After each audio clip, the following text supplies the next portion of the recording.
Welcome. I am Darth Vadad.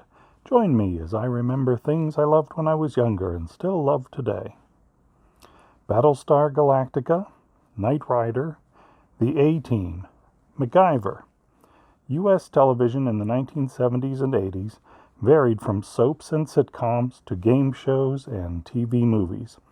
But besides cartoons and live-action Saturday morning shows, my favorite series were mostly full of action and adventure. For a kid with a bedtime, it was often hit or miss viewing, at least in prime time. I might be allowed to watch an 8 o'clock show, maybe one at 9, but 10 o'clock fare was usually reserved for the grown-ups. Syndication was a bonanza of content during off-peak hours like after school or on the weekends, but we still had to watch it live, at least until VCRs became common. Even then, my family didn't waste money on blank tapes to record everything. Usually they were reserved for specials or movies. I probably didn't record much, if any, series television until Star Trek The Next Generation came along. Though reruns of the original Star Trek, The Twilight Zone, The Outer Limits, and The Adventures of Superman were among my early viewing experiences, probably among the first primetime genre shows I saw was Battlestar Galactica.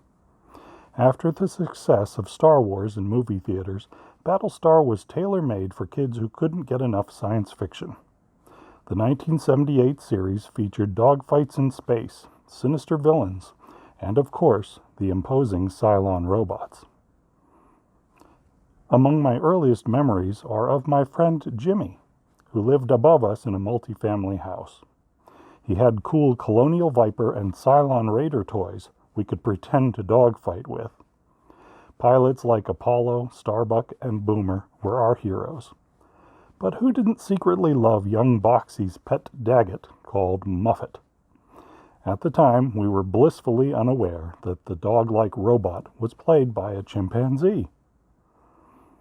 Though Battlestar Galactica was a pretty obvious attempt to cash in on the success of Star Wars, the next new science fiction show I saw was another Glenn A. Larson production, Buck Rogers in the 25th Century, based on a character created way back in 1928.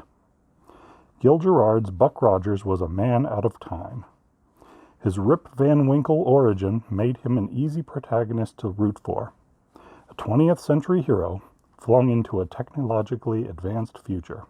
Among those helping him fit in were Aaron Gray's Colonel Wilma Deering and Twiki, a small robot voiced by a famous cartoon voice actor, Mel Blanc.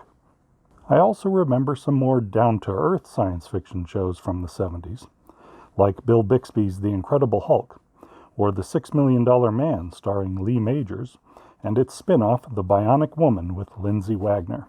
I probably saw these as reruns alongside shows from the 60s like Star Trek, Batman, and Lost in Space. When the 80s rolled around, you could find me sitting on the floor in front of the TV absorbing shows like 1981's The Greatest American Hero, in which William Catt played Ralph Hinckley, a teacher who encounters aliens and is given a superhero suit with all sorts of incredible powers. Unfortunately, he and FBI agent Bill Maxwell, played by Robert Culp, have to figure out how to help people the hard way once Ralph loses the suit's instruction manual. I don't know how many times I saw Ralph botch a landing after flying through the sky, but I found it pretty hilarious when I was 9 or 10. The show also had a great theme song. Believe it or not, I'm walking on air. Sorry. In 1982, we got David Hasselhoff in Knight Rider, another Glenn A. Larson show. It had to be the first time my favorite character in a TV show was a car. Steven Spielberg tried anthology storytelling in 1985 with Amazing Stories. It was pretty good, but it was no Twilight Zone. Then again, the 1985 revival of The Twilight Zone never became a hit either.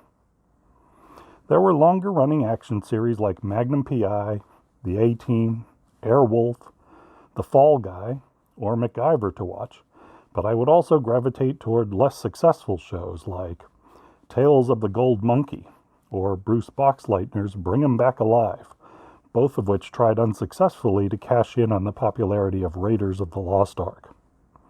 I later caught up with Boxleitner in the romantic spy series Scarecrow and Mrs. King.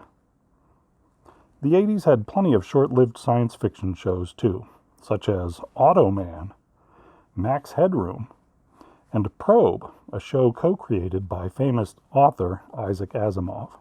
Another single-season show was the time-traveling adventure Voyagers.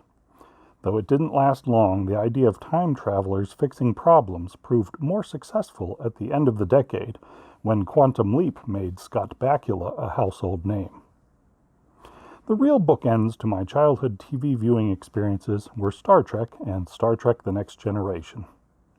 As a kid, I watched Kirk, Spock, and Bones year after year in syndicated reruns before The Next Generation took off when I was in high school.